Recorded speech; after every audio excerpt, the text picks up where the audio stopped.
इब्राहिम, तुम कई देशों के पिता बनोगे और आसमान में जितने तारे हैं उतने ही तुम्हारे वारिस भी होंगे। इब्राहिम ने भी जान लिया था कि परमेश्वर जिसे चुनता है उसे अपना आशीर्वाद तो देता है, लेकिन उसकी परीक्षा भी लेता है। मुझे भी आपसे मोहब्बत है अब्बाजान, लेकिन आप वही कीजिए जिसका आपको हुक्म दिया गया है।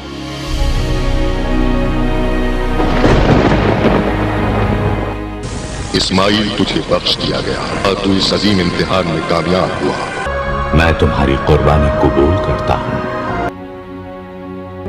यहाँ तक कि पूरी कायनात एक तरफ और तेरा हुक्म दूसरी तरफ। मैं सिर्फ तेरे हुक्म पर चला और अकेला चला।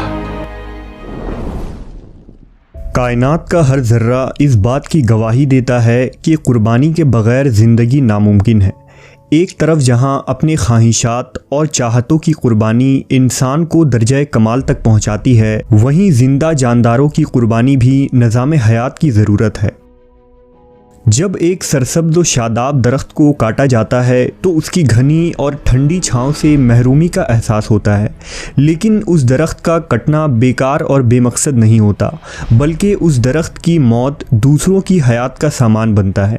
और ये दरख्त डूबने वालों के लिए कश्ती, घर की हिफाजत के लिए दरो दरवाज़े और बेशुमार ज़रूरियात ज़िंदगी के सामान फराहम करता है। इसी तरह एक दाना को जब मिट्टी में दबाया जाता है तो बज़ाहिर वो ख़त्म होता नज़र आता है, लेकिन हकीकत में वो दाना खाक में मिलकर अनाज फराहम करता है और दूसरों की ज़िंदगी को खुशगवार बना देता है। गोया कुर्बानी पूरी इंसानियत के लिए ज़िंदगी बख्श साबित होता है। कुर्बानी की तारीख़ इतनी ही कदीम है जितनी खुद इंसान की है। दुनिया के हर मज़हब, कौम और तहज़ीबों में कुर्बानी मुख्तलिफ़ शक्लों में मौजूद रहा है।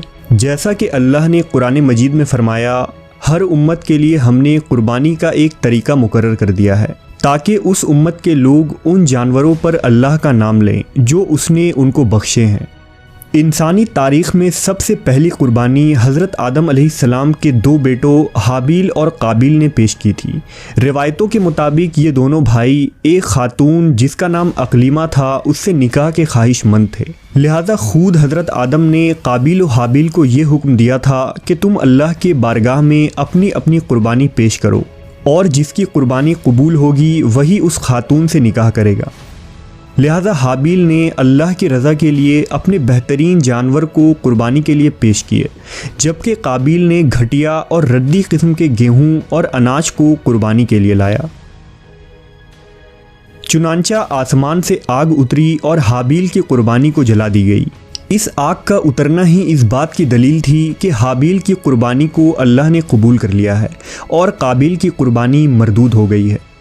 यानी हज़रत आदम के ज़माने में आसमान से आग का उतरना और कुर्बानी को जला देना कुर्बानी की मकबूलियत थी, और इस तरह कुर्बानी करने वालों को साफ पता चल जाता कि अल्लाह ने उसकी कुर्बानी कबूल की है या नहीं। बहरहाल हाबिल व काबिल के इस वाक़े से ये भी पता चलता है कि कुर्बानी महज अनाज या गोश्त को पेश करने का नाम नहीं है, बल्कि खालिस खुदावंद खुदा की रज़ा के लिए सच्चे दिल से अपनी कीमती चीज़ों को कुर्बान करना ही कुर्बानी का असल मकसद है, ताकि इंसान खुदा के मज़ीद करीब हो पाए। कुर्बानी का ये सिलसिला हज़रत नूह अलैहिस्सलाम के दौर तक यूं ही चलता रहा और आपके ज़माने में भी कुर्बानी का आम रिवाज था। रिवायतों के मुताबिक हज़रत नूह ने एक ज़बा खाना बनाया था जिसमें आप अल्लाह की बारगाह में जानवर कुर्बान किया करते थे। इसी तरह दुनिया की कदीम तरीन तहज़ीब यूनान में देवताओं के मंदिरों में बड़े कीमती नजराने पेश किए जाते थे। कदीम यूनानी देवी देवताओं के आगे इंसान को भी ज़बा कर देते। कदीम फ़ारिस के मजहबी रस्म व रिवाज में भी कुर्बानी शामिल था। कदीम फ़ारिस या ईरान के ज़रतुश्ती लोग आग की पूजा किया करते थे। फ़ारिस के मुख्तलिफ़ इलाकों में बड़े बड़े आतिश कदे बने थे और तकलीफ़ व मुसीबत के वक्त फ़ारिस के शहनशाह उन आतिश कदों में जाते और माल व ज़र की कुर्बानी देते थे। कुर्बानी के तौर पर जानवरों के गोश्त को जलाया जाता और पुजारी खुद भी उसे खाते और गरीबों में भी तकसीम किया करते। वहीं अगर कदीम चीन की बात करें तो शांग ख़ानदान के दौरे हुकूमत में चीन के लोग ज़मीन, दरिया, हवा, पहाड़ और मज़ाहिर फ़ितरत की पूजा करते थे और बातिल कुव्वतों के ख़िलाफ़ कुर्बानियाँ देते थे, जिसमें जानवरों का गोश्त जलाया जाता और शराब को बतौर कुर्बानी पेश की जाती। यहाँ तक कि मवर्रखीन ने लिखा है कि कदीम चीन के लोगों ने बहुत सारे जंगें सिर्फ़ इसलिए लड़ी थी ताकि गैर चीनी लोगों को पकड़कर चीन लाएं और उन्हें अपने खुदाओं के आगे कुर्बान करें। कदीम मिस्र में कुर्बानी की रस्म नहायत ही अजीब व गरीब थी। मिस्री लोगों का मामूल था कि दरियाए नील जब खुश्क हो जाता तो वो खूबसूरत और हसीन कुंवारी लड़की को उसकी भेंट चढ़ाते, जिससे दरिया फिर से जारी हो जाता।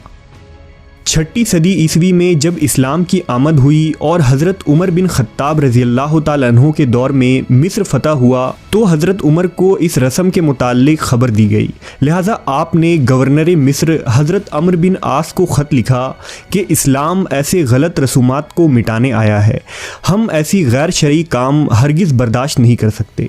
चुनांचा हज़रत उमर फ़ारूक के हुक्म से इस जाहिलाना रस्म को ख़त्म कर दिया गया।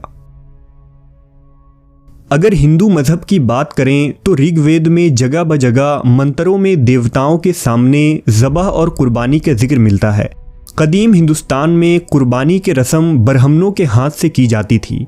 वेद में राजा युधिष्ठिर के मुताल्लिक लिखा है कि वो भी ब्रह्मा की पूजा के वक्त कई जानवरों की कुर्बानी किया करते थे। इसी तरह हिंदू धर्म की एक मशहूर देवी दुर्गा के आगे भी पूजा के वक्त जानवरों की कुर्बानी दी जाती थी। कुछ तारीखी शवाहिद से ये भी पता चलता है कि दुर्गा के सामने इंसानों की भी भेंट चढ़ाया जाता था। इसी तरह अबरानी, किनानी, फोनिकी और दुनिया के तकरीबन हर छोटी बड़ी कौमों और मज़हबों में कुर्बानी का रिवाज मिलता है, जहां मुख्तलिफ तरीक़ों से लोग अपने देवताओं के आगे अनाज, मालो ज़र, जानवरों, यहाँ तक के इंसानों की भी कुर्बानी किया करते थे। लेकिन जिस वजह से कुर्बानी को उम्मत मोहम्मदिया पर फ़र्ज़ किया गया वो हज़रत इब्राहीम अलैहिस्सलाम की कुर्बानी है। हज़रत इब्राहीम की कुर्बानी के वाक़े के बाद से ही इस अमल को अजीम इबादत करार दिया गया।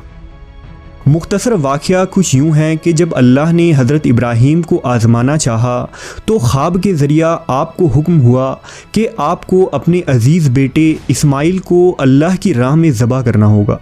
हज़रत इब्राहीम को अपने 13 साला बेटे से शदीद मोहब्बत थी, लेकिन अल्लाह के हुक्म के आगे हज़रत इब्राहीम ने सरे तस्लीम खम किया और इस्माइल अलैहिस्सलाम को ज़बह करने के लिए पहाड़ पर ले गए। जब बाप ने बेटे को लिटा दिया और गले पर छुरी चलाने ही वाले थे कि अल्लाह की तरफ से एक गैबी आवाज़ आई कि बस इब्राहीम, बेशक आपने अपना ख्वाब सच कर दिखाया।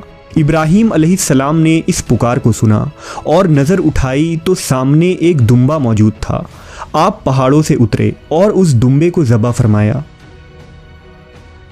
इस तरह अल्लाह ने इस्माइल अलैहिस्सलाम की जान बख्श कर इंसानियत को ये पैगाम दिया कि उस लाशरीक खुदा को इंसानों की कुर्बानी नहीं चाहिए जो जाहिल कौमें अपने देवी देवताओं के आगे किया करती हैं। इसके बरअक्स जानवरों की कुर्बानी का ये तरीका सबसे उम्दा, पाकीज़ा और आला है, जिसमें जानवरों को अल्लाह की राह में कुर्बान की जाए और उसके गोश्त गरीब व मस्कीन में तकसीम की जाए। गोया हज़रत इब्राहीम की ये कुर्बानी बाद में आने वालों के लिए एक यादगार और सुन्नत बन गई। यही वजह है कि जब सहाबा इकराम ने नबी सल्लल्लाहु अलैहि वसल्लम से पूछा कि या रसूल अल्लाह, ये कुर्बानी क्या है, तो आपने फरमाया कि ये तुम्हारे बाप इब्राहीम अलैहिस्सलाम की सुन्नत है। उम्मत मोहम्मदिया में कुर्बानी महज गोश्त और खून बहाने का नाम नहीं है, बल्कि रूह और दिल की कुर्बानी को खुदाए बरहक के करीब करने का ज़रिया करार दिया गया है। ये अमल अपने अजीज़ तरीन अशिया को अल्लाह की बारगाह में पेश करने के नज़र है। आज वो कौमें जानवरों की कुर्बानी के ख़िलाफ़ एहतजाज और मज़म्मत करती नज़र आती हैं जो कभी इंसानों को देवताओं के आगे ज़बह कर देती थी। आज वो लोग मुसलमानों को जालिम व जाबिर करार देते हैं जो कभी औरतों और बच्चों को भी दरियाए नील और गंगा में भेंट चढ़ाने से गुरेज नहीं करते थे। इब्राहीम अलैहिस्सलाम का वाक़या एक बाप का अपने इकलौते बेटे के खून से ज़मीन को रंगीन कर देना नहीं था, बल्कि अल्लाह के सामने अपने तमाम जज्बात, एहसासात और अल्लाह के सामने अपने हर किस्म के इरादे और ख्वाहिशात को मिटा देने का नाम था।